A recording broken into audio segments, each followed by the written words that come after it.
Anxiety shouldn't be your norm. Get the powerful, safe audio system for anxiety over at quietbegins.com. Life presents the toughest challenges. Every day you are faced with decisions that test your ability to express who you really want to be in this world. We're told to keep saying affirmations and keep thinking positively, but what do you do when that stuff doesn't work? Welcome to the Overwhelmed Brain, where you'll learn to make decisions that are right for you so that you can create the life you want now.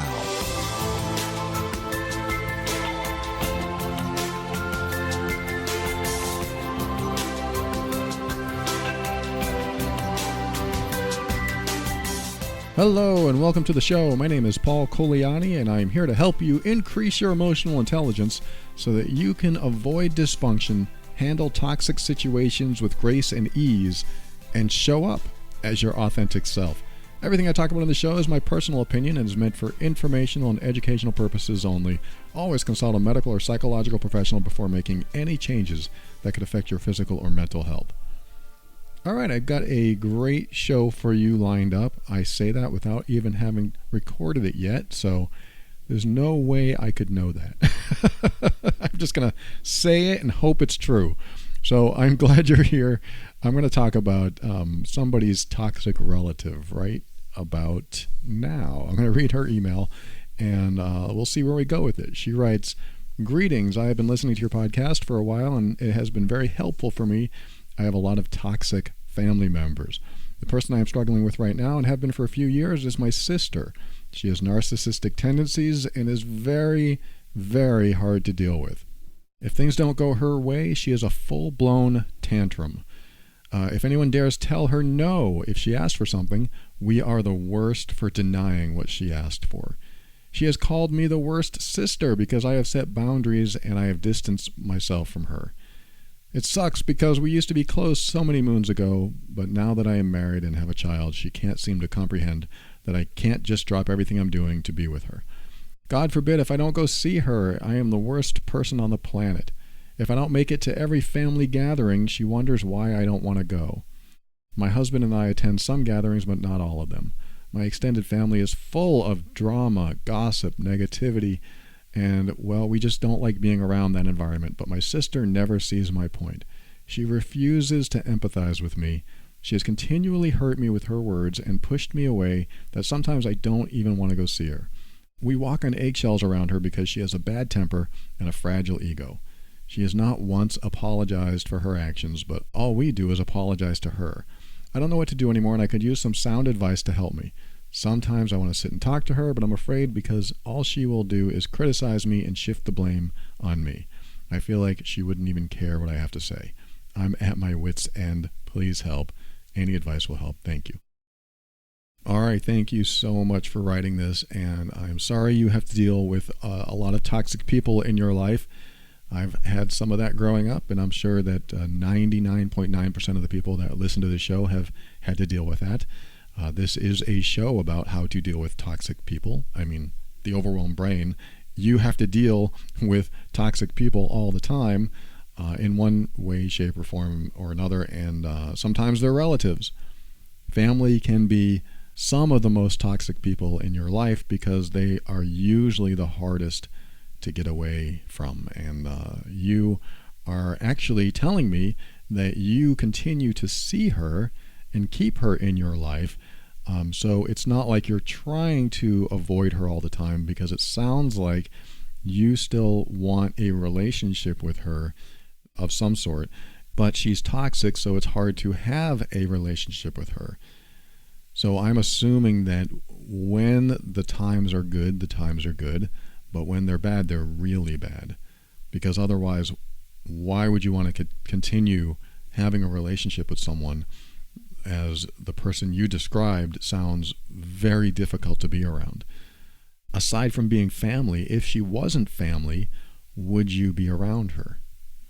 That's a good first question. And I like to ask that question anytime in my own life. If that person wasn't my family member, would I choose to be around them?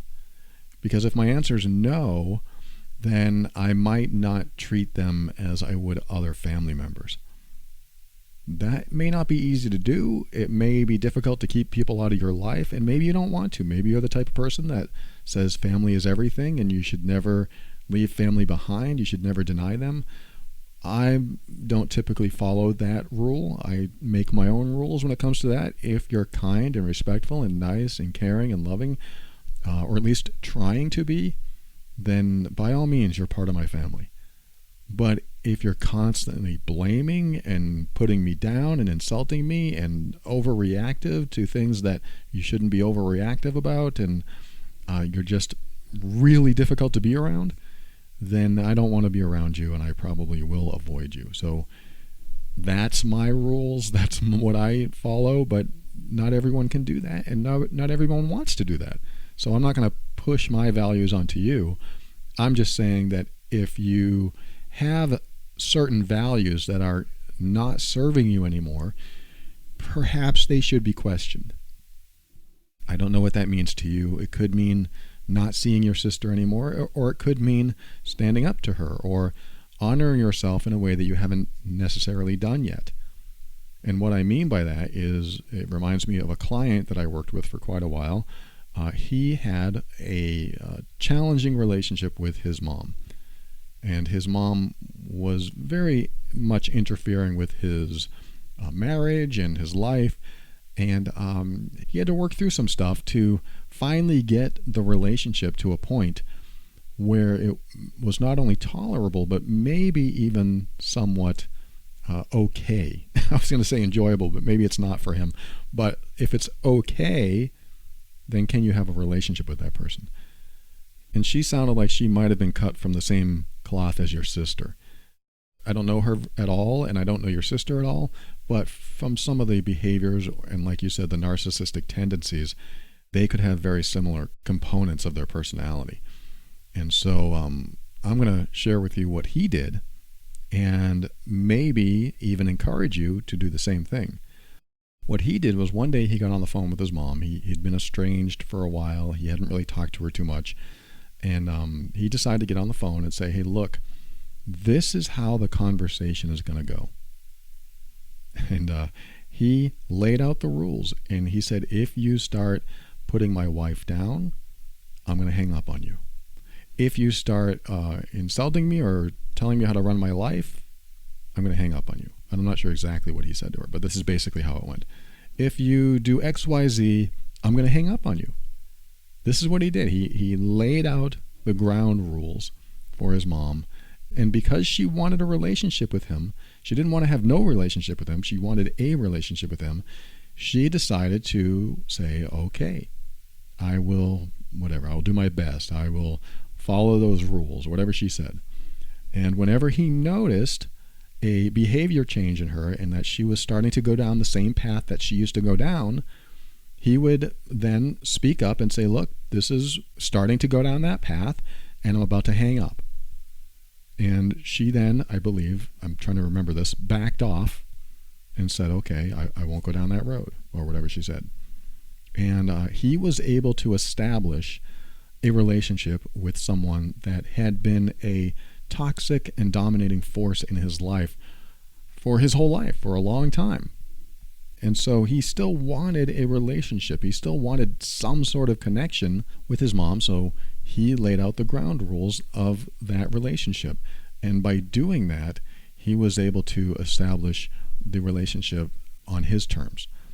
And I believe that relationship continues to this day on his terms. And I'm sure that when he talks to his mom, she's biting her lip, wanting to say something but doesn't. But that's okay, because when you establish the ground rules for a relationship, especially with a toxic person, what you're doing is saying, the way you normally behave is unacceptable to me. Therefore, this is how it will be if you want to continue having a relationship with me. Now, the person who wrote, I know this may not work for you. I know it. It may not work for a lot of people.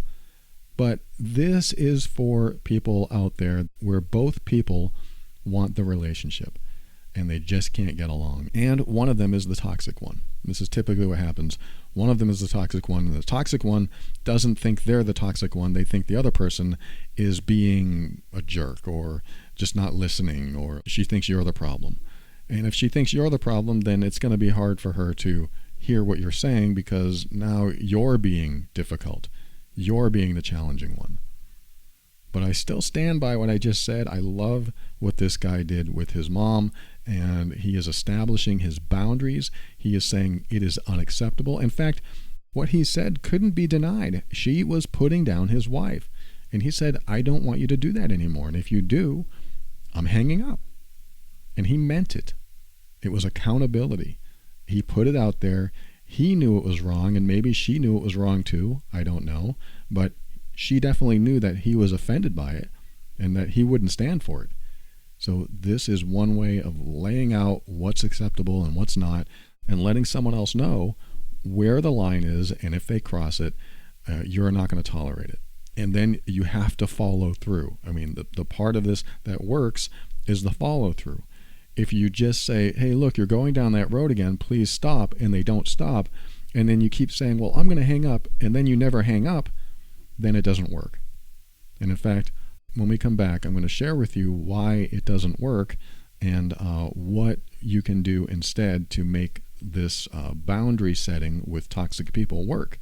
Because it is vital that you set boundaries with certain people if you want to continue having a relationship with them. If you don't want to continue having a relationship with them, we'll have a different conversation. We don't have to have a relationship with everyone in our lives. We don't have to have a relationship with close people, the ones that we grew up with in our family. We don't have to have them. They aren't necessary.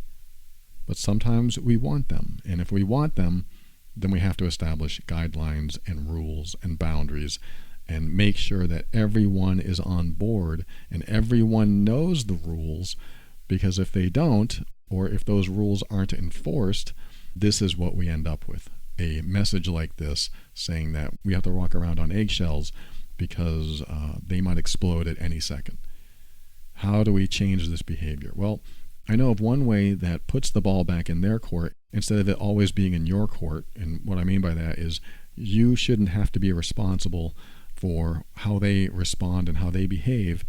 You should be the one establishing the guidelines with people like this so that they don't misbehave and they don't have explosive reactions to things when you're not doing anything wrong. The ball should be in their court on how to show up differently, or at least in a way that is somewhat tolerable and mostly kind and at least at minimum respectful. We'll be right back in a minute.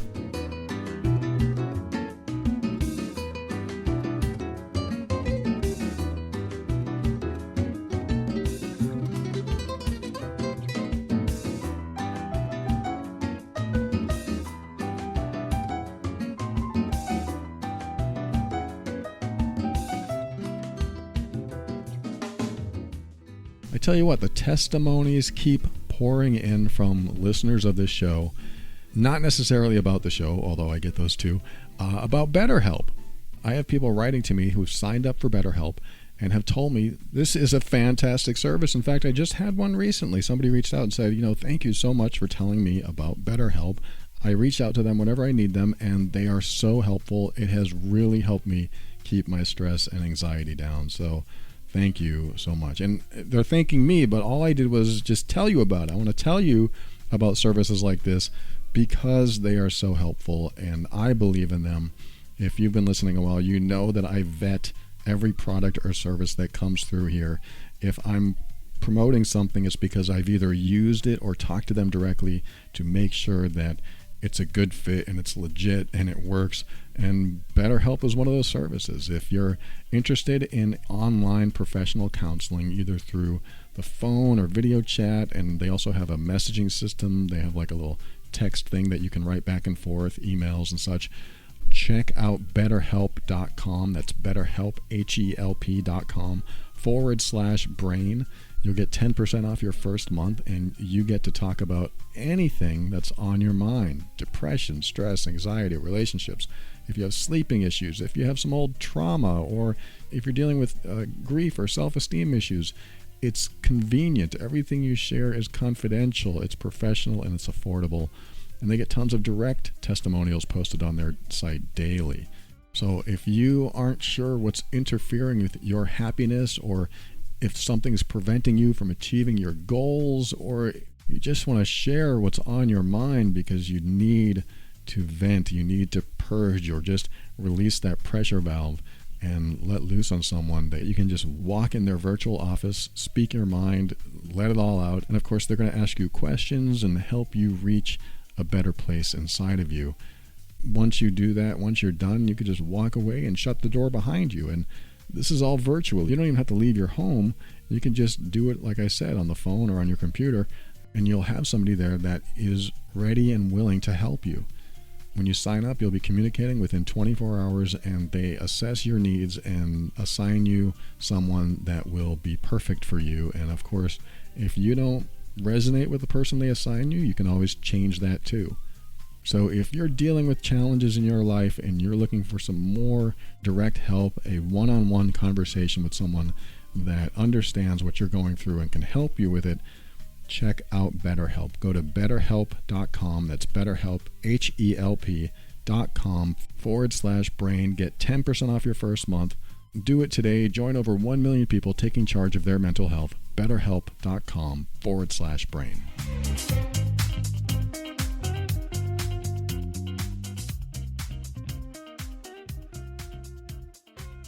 Welcome back. We were talking about this person who was dealing with her sister and trying to figure out how best she could work with her or deal with her. She never told me what was positive about the relationship. And I think that's something important to think about, is if you have positive aspects of the relationship. Because if there are no positive aspects of the relationship and you're just sticking around out of obligation or something, then what are you doing? I mean, why are you investing your time and energy into a relationship and trying to get along with someone where you can find no positive aspects?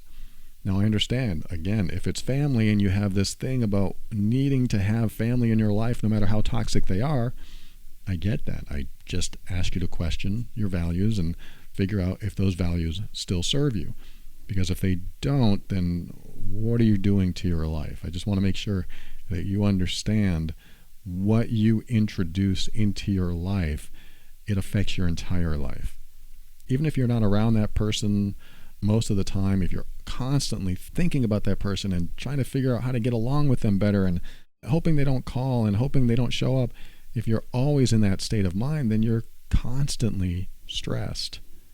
So it's good to figure out what is positive about the relationship, if anything, to understand what you're trying to save here. Now, I did mention obligation. If you feel like you're doing it out of obligation, like she should be able to see your children, or you want to keep the relationship because of other relationships in your life and you don't want to ruin those, then I can start to understand a little bit more. Like, you can't have a relationship with your mom if you can't have a relationship with your sister. That would be kind of messed up. If that's the truth and it's just the way it is, then, like you said, you just want to figure out how to get through this and how to get along with her. So one of the things I mentioned in the previous segment was that this client that I had, he laid out the ground rules. And when you lay out the ground rules and then you make the other person accountable, telling them, if you break these ground rules, this is what's going to happen, you have to follow through. And he was very much well prepared to follow through and hang up the phone when he was on the phone with her. And like I said, I think they still get along to this day under his ground rules.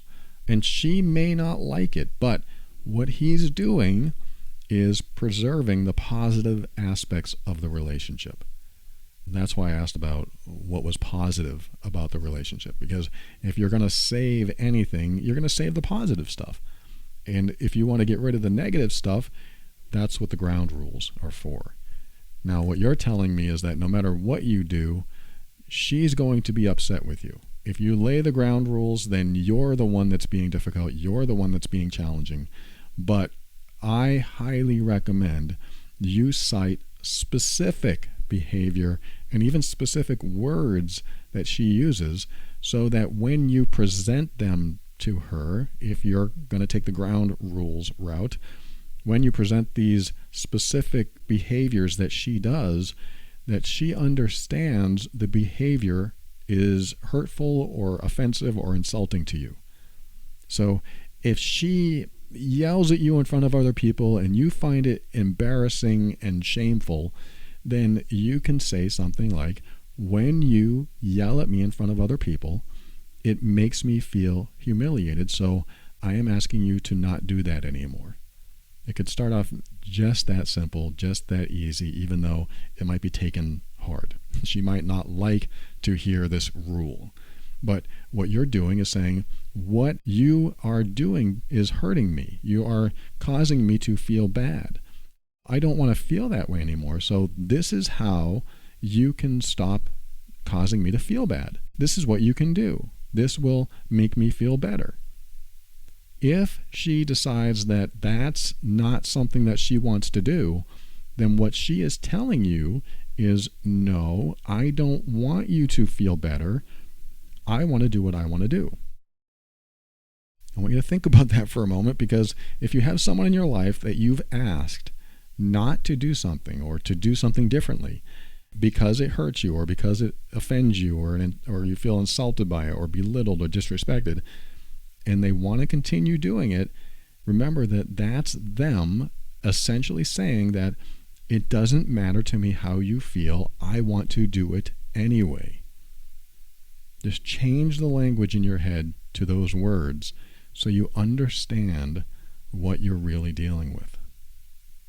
It's not pleasant. I mean, I don't like to give you this news, this information, because thinking this way is putting someone in a box. But what they're doing is putting themselves in that box, because you've given them an opportunity to be outside the box, in the sense that you are telling them how you prefer to be treated.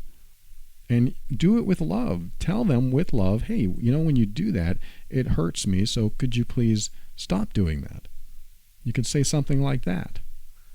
And if they say, what, that hurts you? Well, that's your problem. Then you can say, well, that could be true. It might be true that it's my problem, but your behavior still hurts me. So knowing that it hurts me, now that I've told you that it hurts me, and yes, I probably have to work on my response to it, will you please stop that behavior until I can get into a place that's more comfortable so I don't respond that way? Will you help me along the way until I get to that place? They may still say no, they may still respond badly, or maybe they'll say yes, I don't know, but you just have to find out where they are with it. Now, I don't necessarily agree that a person who feels insulted or offended about bad behavior needs to change, because bad behavior is bad behavior, and if you feel insulted or offended by it, then I don't really think that you just need to become more resilient or tolerant about it. I think you need to draw the line and say, do not cross this line. But, I am trying to help you converse with a toxic person, and if you show the toxic person that you are willing to work on yourself too, even though it may not be necessary, like I don't think I would change how I feel about someone insulting me or offending me, but if I wanted to keep the relationship, I would let them know that yes, there are probably things I need to work on too, so I will do that, which shows that you are all about give and take. You are all about trying to work things out together instead of just saying, you're wrong, you're going to change for me. And it also shows them a little bit of vulnerability and humility, telling them that perhaps maybe there is something that you need to work on. And when you say that to someone, they will hopefully be vulnerable too and say, I probably need to work on it too. I don't know if that's going to happen with you from the way you described your sister, but it does help certain people to let them know that, okay, I'm willing to work on stuff too. And that can also start the process of healing and growing through this together.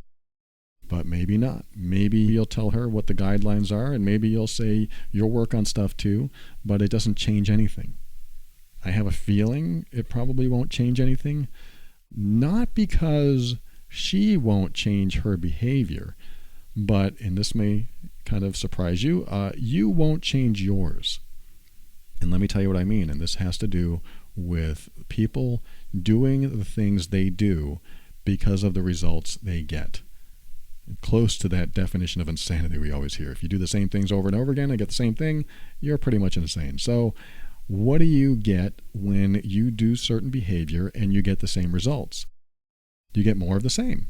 So if she's doing certain behavior that is unacceptable, unlikable, or just completely difficult and challenging for you, yet you behave the same way every time she does it, she's going to do it again. And you highlight this in your email by saying that you are always the one that ends up apologizing. So she does the bad behavior. You go through the paces and try to figure out how to make her happy, and then you apologize. I mean, I'm assuming that's how it might go, at least sometimes. If you're constantly apologizing to her and she never does, guess what changes? You're right, nothing. Nothing changes because she is getting the results that she wants. She's getting your apology. She is getting compliance. You are submitting to her will. And when you do that, there's no incentive for her to change. When you give certain people no incentive to change, they won't. Certain people will not change until they don't get the results they want. This is something that you'll find in many toxic relationships. The toxic person does certain behavior, and the person that's dealing with the toxic person is either going to cry or feel hurt and walk away, or lash out at them, lash back and scream at them and tell them how wrong they are or how hurtful they're being. But in the end, the person that's the victim of that toxic behavior is still somehow, in some way, giving the toxic person what they want. There's something that the toxic person is receiving for doing that behavior. And because of that, the behavior continues. If the behavior continues, then the victim's behavior needs to change. Because you need to accept that the toxic person's behavior will never change. And because of that, something else needs to change. Something else in this formula, this toxic soup, needs to be different. And if they're not going to be different, you have to be different. How can you be different? Well, I would stop apologizing, because if you didn't do anything wrong, there's nothing to apologize for. It may be in your nature to apologize. It might be part of your compassionate makeup, but you don't have to apologize anymore. If you're not doing anything wrong, you don't have to apologize. In fact, you can say, I would normally have apologized for this, but now I realize that I've done nothing wrong. You could say that, and it could go badly, I admit, but it is standing your ground and being who you are. Now, I'm sort of heading you down a road that will not work out to keep the relationship. I know this. I know that if you just stand your ground and say, look, I don't want to apologize anymore because I'm not doing anything wrong, she's probably going to say, you are a terrible person and I never want to talk to you again. And this is another thing to realize, that you may be risking the relationship by standing up for yourself, by honoring yourself. You might be losing the relationship. But I want you to remember what is in integrity, what is in your character, what is in your values, what is in your boundaries, and make sure that you are standing in alignment with all of that while showing compassion and love for her as well. And all that means is something I've talked about on this show before, is honoring yourself with love for others. If you honor yourself with love for others, you're always in integrity and always doing what's in the best interest for everyone involved. And a good example of that is stating a boundary and letting the other person know that this is your boundary and you still love them and you still want them in your life. Something I did a long time ago was I told somebody that, I'm sorry, I'm not going to give you any money. I'm not going to lend you any money. I don't want our relationship based on money, but know that I still love you. I still want this relationship. I still care about you. And I hope this doesn't change things, but do know that I really care about you and I want you in my life. And what that did was honored myself, because I don't want to be somebody's ATM machine, and I showed love and compassion and respect for the other person, even though they were on the verge of perhaps violating a boundary of mine. I set up the boundary so that they didn't violate it, and I drew the line so that they knew where the line was, and I chose to care about them and respect them and tell them where I stood on that, and also give them the opportunity to honor the relationship and what it has built up to be up to that point. Now, if that person got upset at me, which they did, they didn't really show it at the time, but I never heard from them again, then that was the risk I took. I risked the relationship based on them honoring where I wanted to be. It shouldn't even be an issue. When you have a relationship with someone and they're supposed to be love and they're supposed to be caring and kindness and respect, you shouldn't have to worry about that not still being present if you say no to them, or if you honor a boundary or tell them that they've crossed a line in a loving way. If there is love and kindness and caring from them to you, then honoring yourself should be something that they want you to do for yourself. People who don't want you to honor yourself probably want to control you. They probably want to have dominance over you. They want to have power over you. And when you are in a relationship where somebody has power over you and they want to keep that power, that's the kind of relationship that you may have to risk losing, because you don't want to lose your power to anyone. Once you lose your power, you're writing messages like this person wrote. This is someone who is probably in a position where she feels like she has no power around her sister. And so I've given you some of the suggestions that I would personally do in my life, but there's one more thing I want to emphasize before I wrap this up, which is what I've already mentioned. If your behavior doesn't change, neither will theirs, which means you have to assess how you're responding and reacting. If you automatically get mad, if you automatically get upset or cry every time they do something, or most of the times they do something, then you have to assess if that is an appropriate response. You may be hurt. You may be offended by what they're doing. It may feel painful, but you need to assess and change how you're responding if they're not willing to change. So that might mean doing an evaluation of your own behavior and asking yourself, did I act out of integrity? Was I being harsh or rude? Was I being toxic or insulting or offensive? It may have evolved into that or de-evolved into that, but in the beginning, were you really trying to be kind and caring? Because if you were, then you were going along what I might call a righteous path. If that righteous path was followed, and if they respond to it negatively, then you don't have to get upset. You don't have to cry. You don't have to get into a place where you feel like you did anything wrong, because you didn't. And this is something that is sometimes hard to accept, especially for people who are trying to be kind and caring and supportive to everyone. Sometimes they do it to people that are so toxic that your kindness, caring, and compassion is working against you. Like you are being more and more kind to someone who's being more and more toxic, and that is what is feeding their toxicity. Instead of putting up a wall and saying, no, I'm not going to accept that behavior. If you want to talk to me nicely and be respectful, then we can have a conversation. Just like my client, we can have this conversation, but we need to do it with kindness and respect. And if we don't, then I won't be able to have it. This is you, again, establishing those boundaries, establishing those guidelines, and letting them know what's acceptable in your life and what's not. Personal boundaries 101. If you let people know where the line is and they cross it, that's on them, not on you.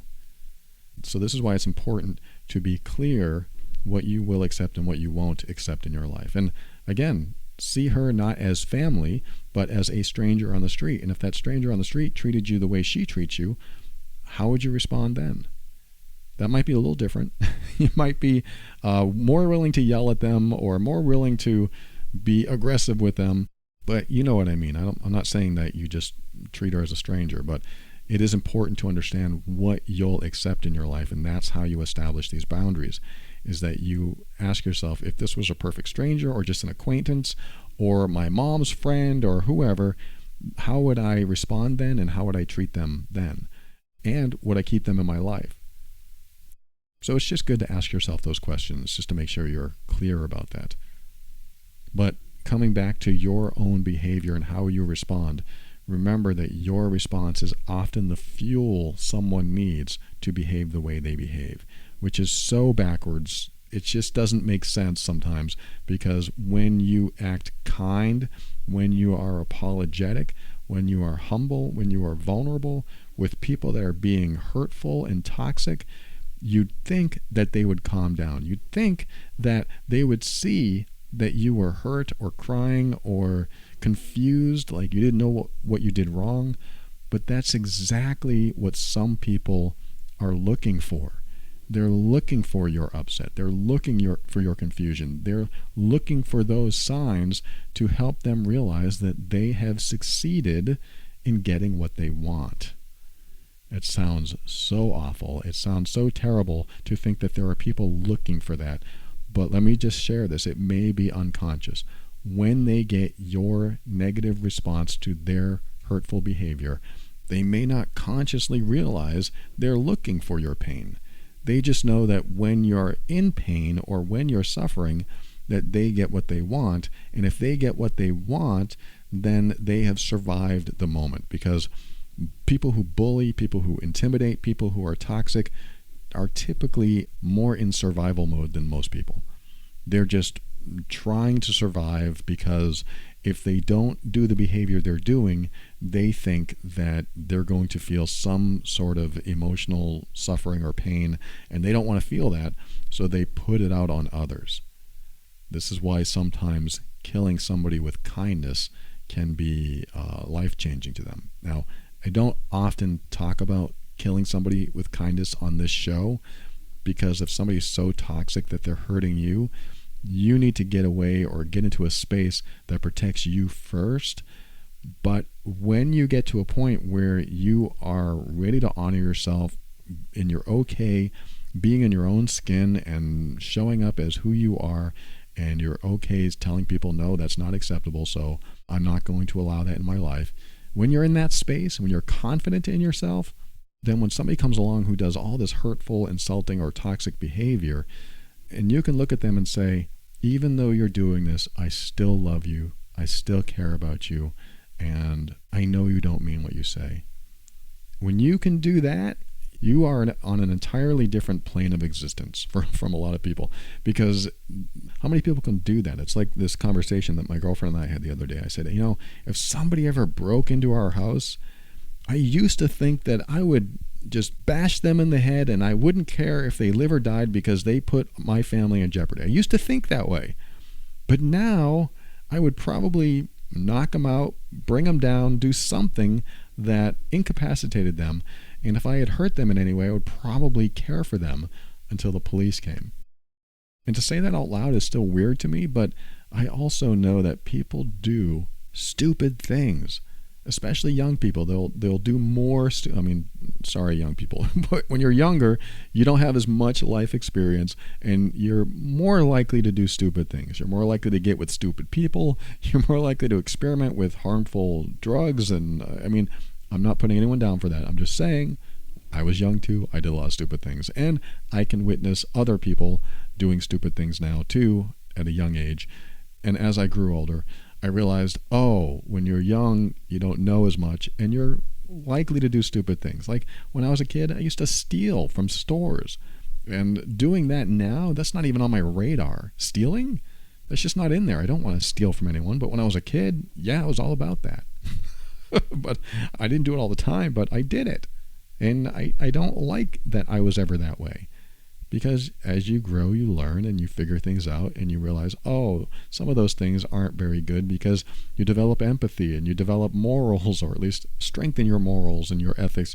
You develop all this stuff, and you realize how life can be challenging, and you realize also that there is accountability for your behavior. Just like I'm talking about today, there should be accountability for certain behaviors.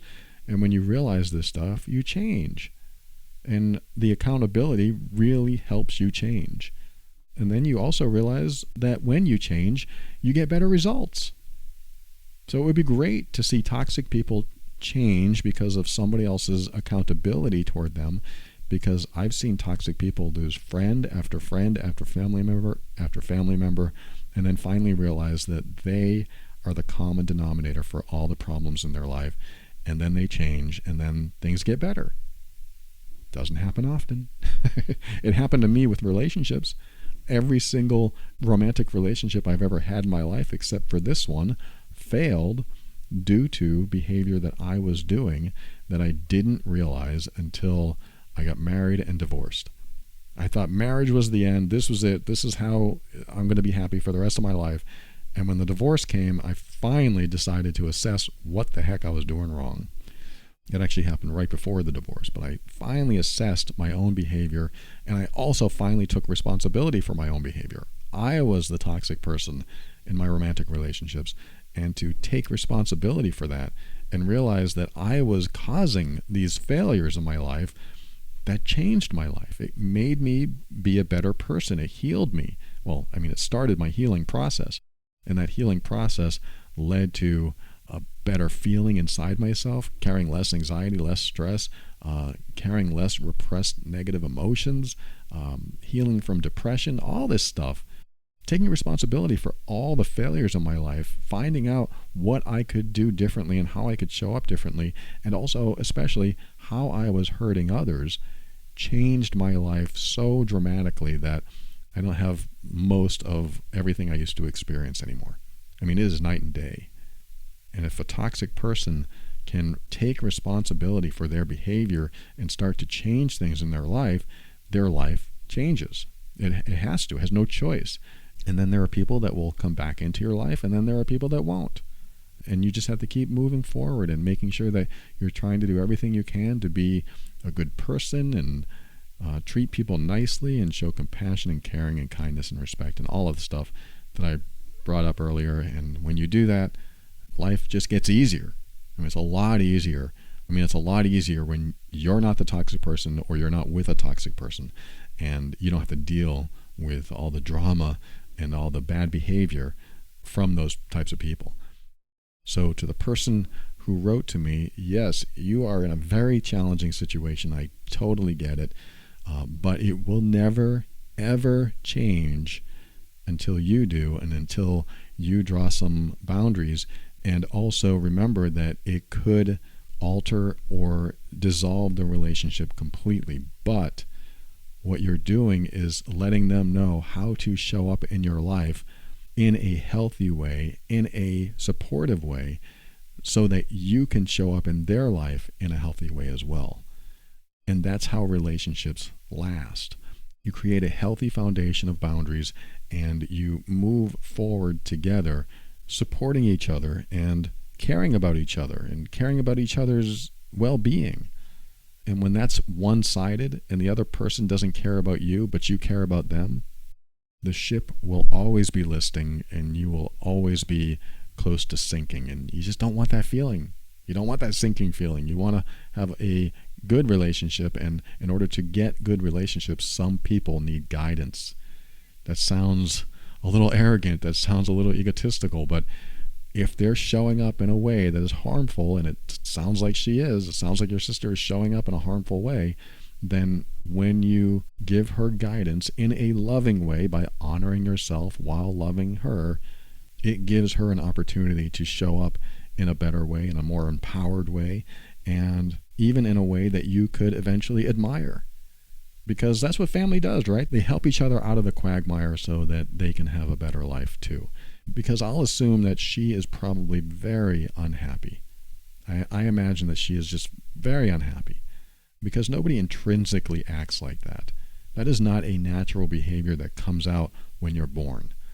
That is something that develops when you don't have good coping mechanisms and you're trying to survive and trying to figure things out, and you just never learned a better way to respond. And What happens is when we get the results that we don't want in life, we have to change, which is why I'm saying that your behavior has to change to show her that her behavior doesn't get her the results that she wants. And again, let me emphasize, everything I'm talking about in the show could jeopardize your relationship with her.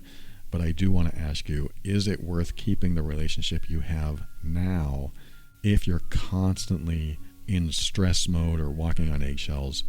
That is up to you to decide.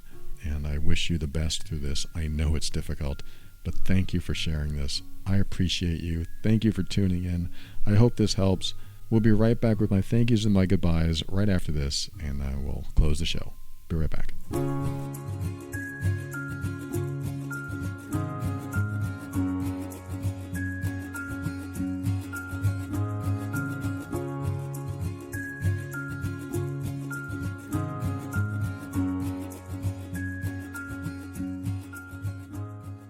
Thank you for listening to another episode of The Overwhelmed Brain. I want to thank our sponsor, BetterHelp. Go to betterhelp.com. That's BetterHelp, HELP.com/brain, and get 10% off your first month of an excellent online therapeutic service. You're going to love them. I also want to thank the patrons of the week. These are the financial backers of the show. They went over to moretob.com and chose to be a contributing member to show their support, and I am so grateful for the following people. I want to thank Lucy and Ron and Elaine, Maud and Chelsea and Linda and Brian, and 2 new people, Vanessa and Holly. Thank you so much. I am so grateful for you. I read the names of new and current patrons every week just to show that I really am grateful for your support. Thank you again. If you find value in this show and you want to give back, head over to moretob.com and you can choose to contribute monthly or a one-time donation. Totally up to you. Check it out over there. Thank you again, patrons.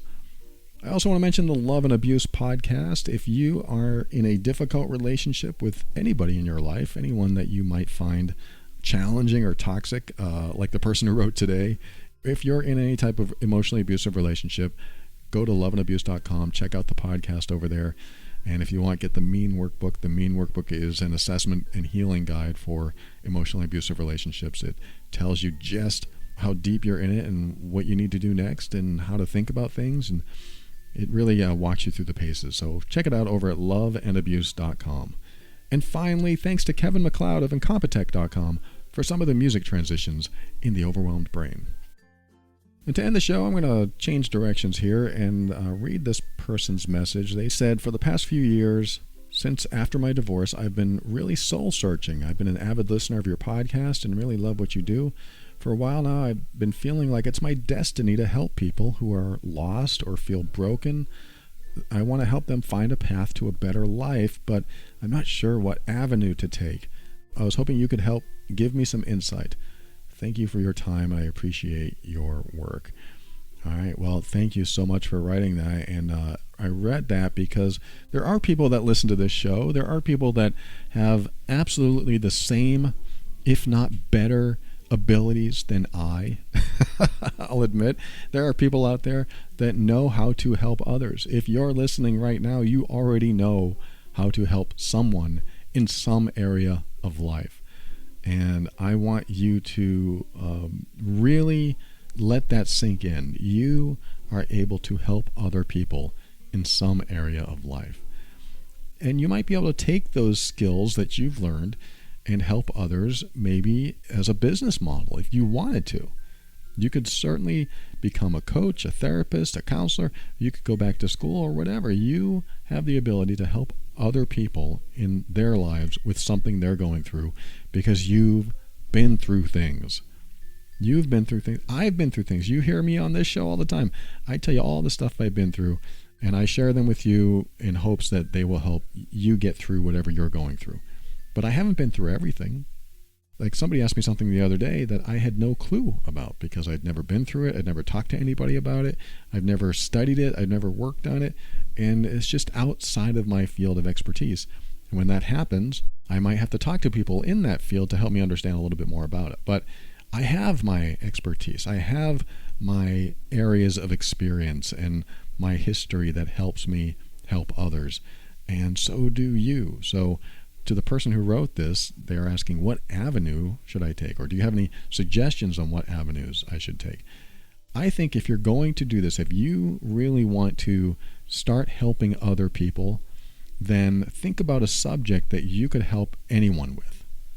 Even if it's something simple, like you know how to change a flat tire. If you know that inside and out, then that could be an area that you start in. For example, I started in an area of like personal boundaries.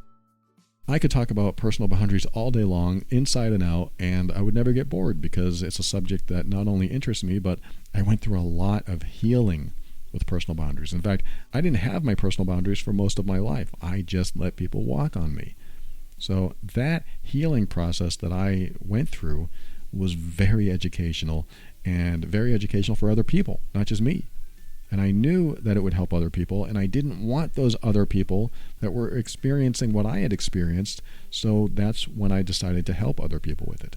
So I think you can look at your life and ask yourself what you've been through, how you healed through it, and how you're better because of it, and start to let other people know how you did it as well. As you work on yourself, you become a role model for others, and others want to know what you did to get there. Not everyone. I think the first rule in helping others is only helping those who want to be helped.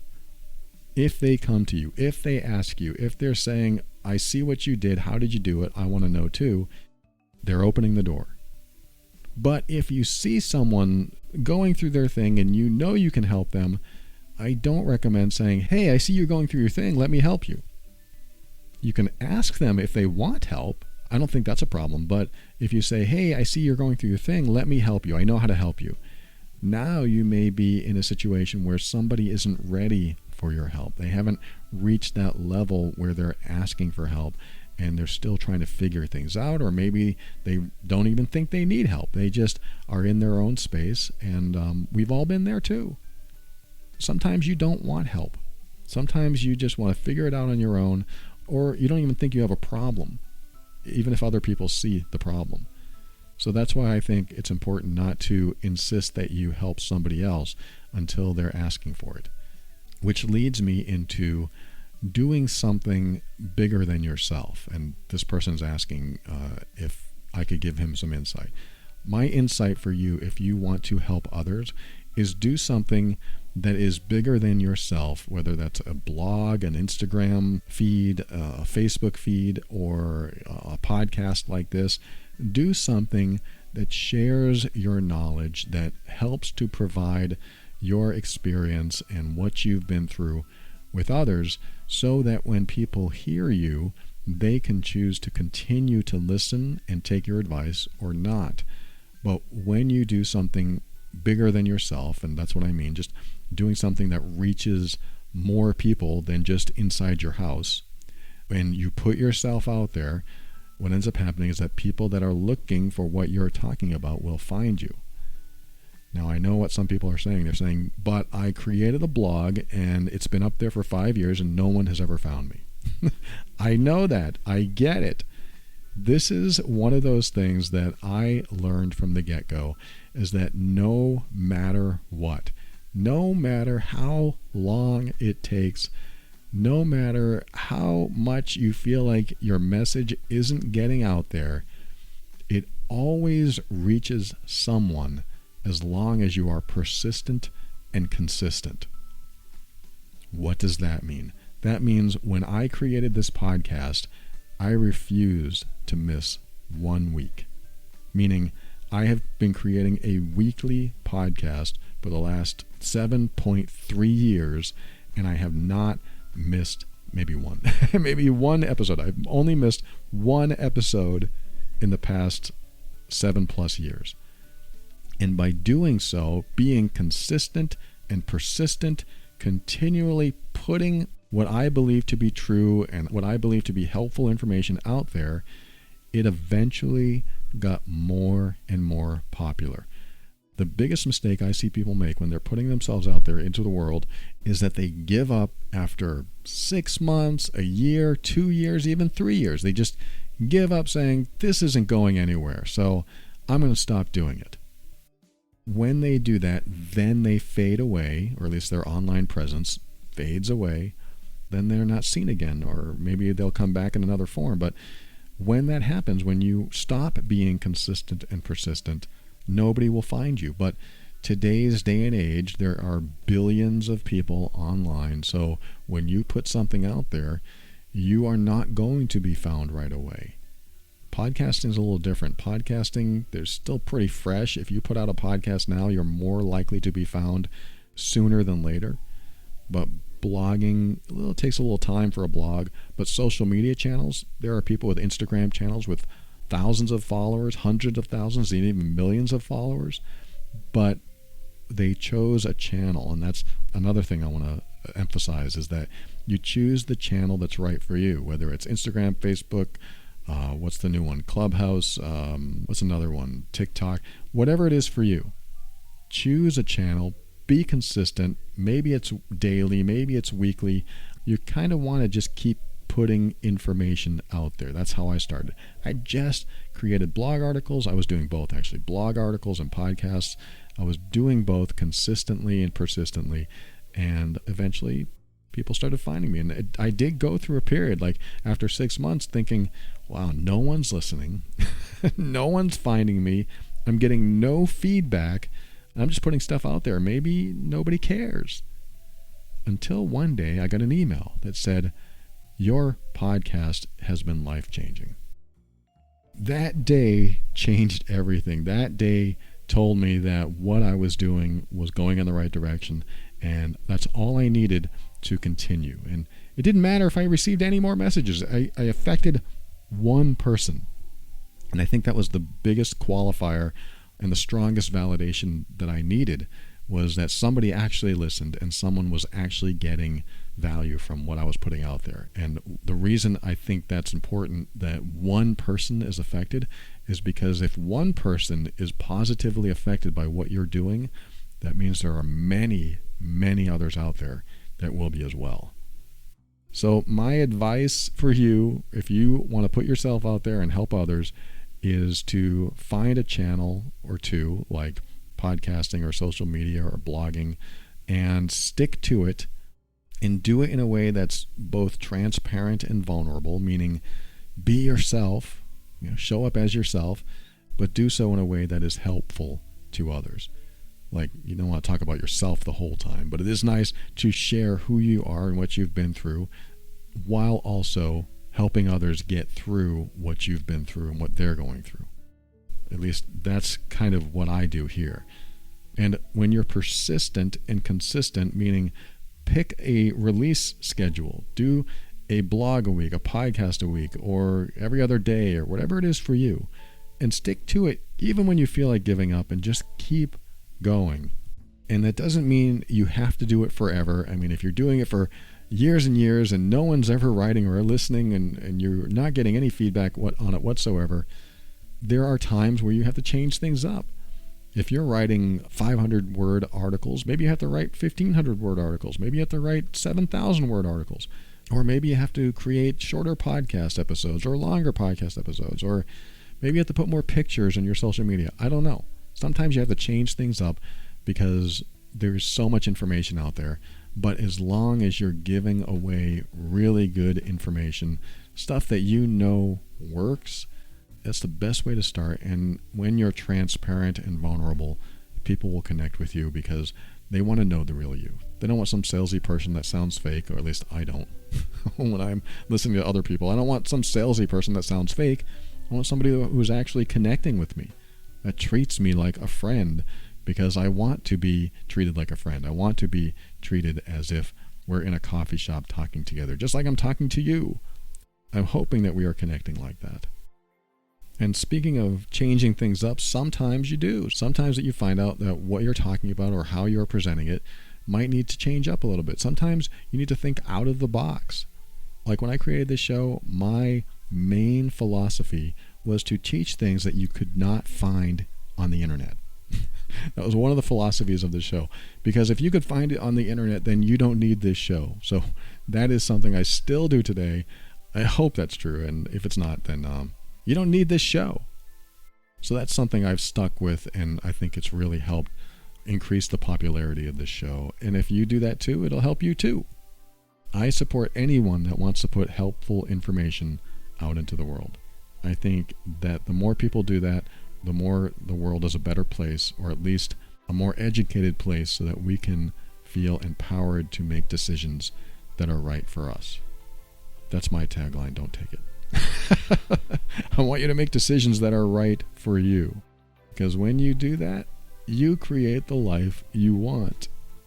This is where I say always keep an open mind so that you can step into your power and be firm in those decisions and actions to help you create that life. Always take steps to grow and evolve. You are powerful beyond measure. And above all, and this is something I absolutely know to be true about you, you are amazing.